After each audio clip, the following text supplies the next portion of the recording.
All right, before I start driving this thing, I do understand they need mud flaps on the front, at least. I don't really like the appearance of mud flaps, and I don't want to go drilling into the plastic or trying to mount it on this fiber board, whatever that stuff is on the wheel wells.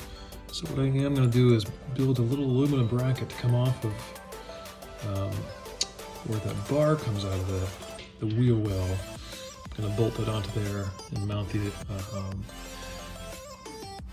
mud flap right onto that aluminum bracket. So you'll see me kind of manufacturing that piece. Nothing super fancy.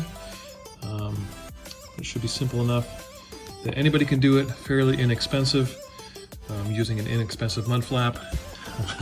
Seeing guys spending $400 or $500 on mud flaps, I don't quite understand that. God bless you, you can spend that kind of money on a mud flap, but I choose not to. So gonna work on that, you'll see the outcome. So what I'm choosing to use is 1.5 inch aluminum angle to start off with as the raw material. So we'll go ahead and get started on cutting that, working through the manufacturing of the bracket. Should be simple enough, and the application should be easy, being aluminum. I was going to paint it, but I think I'm just going to go ahead and leave it raw aluminum, as it's just going to take a beating out of there anyways, and any paint you try and get to adhere to this, I think will just beat right off of it. So we're going to go ahead and leave raw aluminum stock, and we'll go ahead and start working that piece and getting that built and ready for hanging the mud flap. Okay, so I've chosen to use 1 foot wide mud flaps. They're super cheap, right? To be honest with you, I can't tell you the price. I bought these a while ago, but I think they were $10 or $15 or something like that. Something super inexpensive. And I know a lot of you guys are going to say, well, that won't last. Well, that's okay. I can buy a lot of $15 mud flap blanks compared to several $100 custom fit ones. So first thing I needed to do was simply hold the aluminum bracket in there, or the aluminum piece in there, soon to be bracket, and check clearance, which I did. I turned lock to lock and made sure there was plenty of clearance, and you can see how it just kind of sits actually back in that felt a little bit. Really only sticks out there maybe 3/4 of an inch. So that's exactly where I'm going to want the bracket. The mud flap is actually going to mount on the back side of that bracket, and the front side is just going to hang out, and I'll round the corner off and things like that. First thing I want to do is kind of see how far I want that to stick out there. So I know I have some trimming to do on that mud flap, but that will all come into play. So I'm going to hold this out here. I'm going to try and do this with one hand. We'll see how that goes. You get a rough idea of what that's going to look like. Now, I need to cut the top of that off. I get it sticking out there, and that will come, and it's not all the way back in like it was before. It's because the mud flap's stuck behind it. But that's about where I want it fitted. It's underneath the pinch point there, sticking out, not out past the Sasquatch fender flare, not out entirely out past the tire, so it doesn't look old and nasty, but it's about where I want it. So I know where I need to cut my aluminum now. I'm just going to go ahead and mark that and cut that, and we'll begin to kind of form things up. So I cut the aluminum brackets, just put 45s on the end. You can see how that sticks out there just a little bit. Still not sticking out past the tire, still well within safety. The other reason for doing aluminum is it'll crush rather than stabbing through somebody, right? So not bolted in or anything, just hanging in there, sitting in there, catching on the back of the fender well.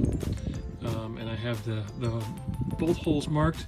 What I'm going to do is just use the top holes in the crash bar bracket in the back, run bolts down through. So you just see the bolt head, and then nuts and washers will be on the inside of the crash bar bracket, so you don't see any of that.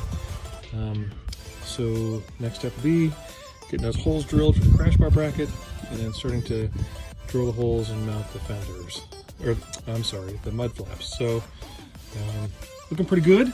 Kind of liking how they're fitting. Gonna press them back hard against the fender well, which will give us plenty of clearance. Somewhere you can see on the right where I've kind of custom cut the mud flap. By the way, they fit both sides.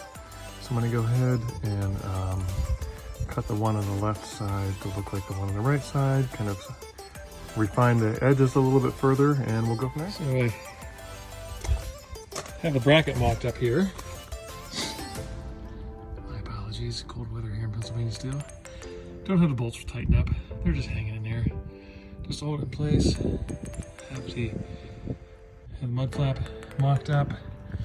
I know there's a little space back here, but I think that's okay. Actually, I think that'll be all right because it'll let a lot of the debris that falls on top just fall down through instead of setting in there. Then have it mocked up from the side. You will see a little bit of that aluminum bracket, but I think I'm okay with that. And from the back, just clamp on there, so make sure we get it straight with the wheel and tire. I think that's pretty good. I think we're gonna go with that. No mud flaps in the back. Sorry for those who tailgate me. I suppose you won't tailgate me for long. But it looks pretty good. I think I'm gonna go with that. I'll go ahead and mark up the mud flap, and we can start drilling a bunch of screws through the mud flap into the bracket. And that should wrap it up. Right. There they are complete. One is complete. The other side's just about to be done.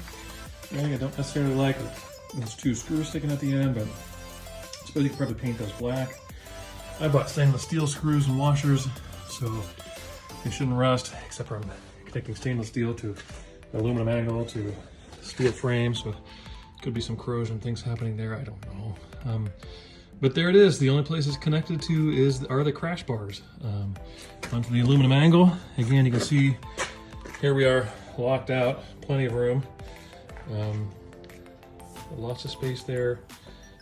In between, it's not connected to the Bronco in any way, but is up flush. There's a little gap here, like I said, but it's higher than the bodywork, and it does not show back here, but I think it'll let stuff out the bottom. But so I may have to come up with some kind of solution to cover those screws up.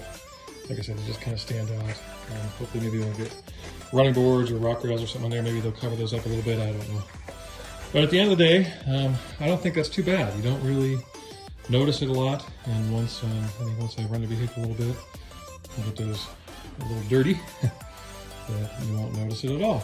And if I don't like it, the cool thing is I take 2 bolts off the back. You can kind of see there what I did. I just take those 2 bolts off, and the whole kit and caboodle comes off there. So no problem. If these go bad, that's not an issue either. I just, again, take them off, put new fender or new cheap mud flaps on, and off we go. But I think that will do the job of covering the side of the Bronco. Yeah, the more I look at the screws, the less I like them. But again, I think I come up with a solution for that. It'll just take me a minute to think about it. All right. All right, I couldn't take it any longer, and I sprayed those screws black. Just drove me crazy. So I just figured that's the best. So there you go. Complete walk around. This is with the wheels at full lock to the driver. And obviously lots of space on this side. And again, just to review, all I did was put the 2 bolts down through the crash bar arm that is no longer there because I have a Sasquatch package. There's a wild track, obviously Sasquatch. So that's what it looks like from the side. And again, kind of going around. I think they look pretty great. No drilling into the Bronco, no holes, no nothing. So I think it's kind of a smart way to do it. Again, here's the driver's side, bolts painted black, or screws painted black. Again, they're stainless steel. I don't know if the paint's got a peel or stick or whatever, but they look pretty good now. And here's complete lock to the left. Again, you probably have about 1 inch or so in there. You're probably really only coming out 1/2 to 3/4 of an inch from the fender well. So again, no holes, no punching holes in the fender flares, no punching holes in the fender wells or the fender itself. Just hanging on a piece of 1.5" aluminum bracket or aluminum angle. I hope you guys find this useful, and blessings to you on your voyage with your Broncos.